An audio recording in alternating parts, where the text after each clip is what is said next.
देखी भैया, एगो पति सूरत से कमा के घरे आइल बा और अपने पत्नी के लिए एगो साड़ी लेके आइल बा भैया। और उस साड़ी के लेके पत्नी का कहतिया, आई सुनी सब है।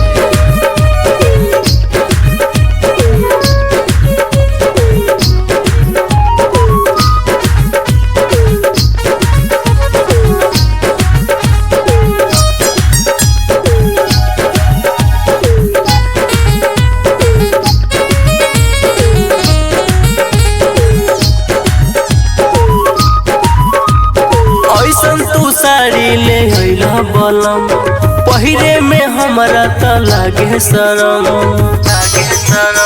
ए राजा ऐसन तू साड़ी ले अइला बलम, पहिरे में हमरा त लागे शरम।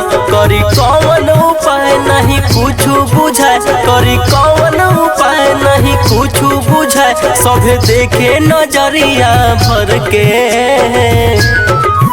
धीरे धीरे हो सरके, धीरे धीरे हो सरके, नीचे दहिया से ढर के, धीरे धीरे हो सरके, नीचे दहिया से ढर के, धीरे धीरे हो सरके।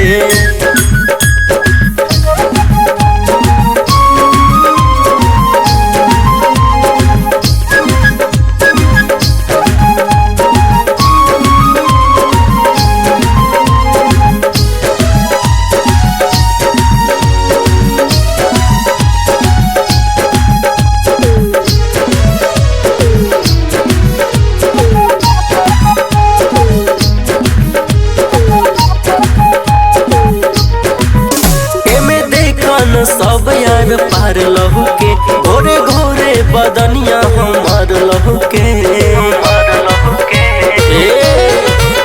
एमे देखा न सब यार पार लहू के, घोरे घोरे बदनिया हमार लहू के।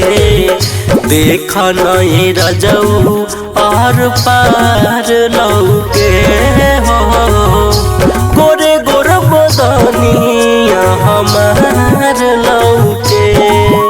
एमे देखा न सब यार पार लहू के, गोरे गोरे बदनिया हमार लहू के। कहीं तोहरा से बात बाटे मनवाला जात, कहीं तोहरा से बात बाटे मनवाला जात। अब जाता इज्जतिया घर के,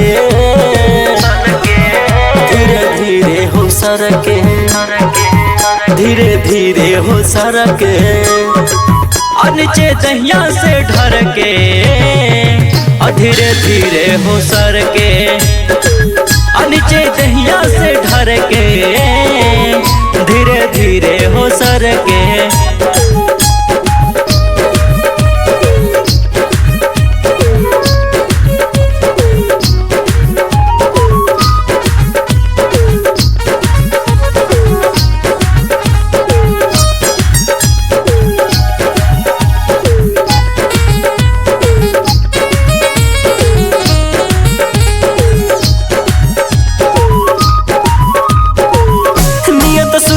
देवरवा के ठीक नहीं खे, साड़ी नेट वाला पहिरल ठीक नहीं खे।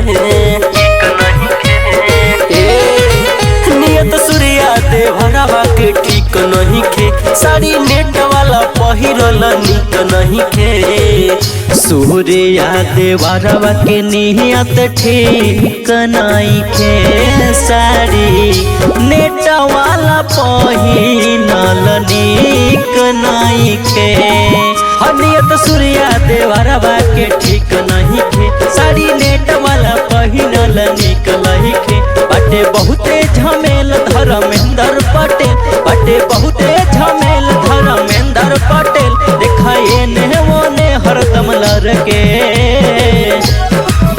धीरे धीरे हो सरके, धीरे धीरे हो सरके, नीचे दहिया से ढर के।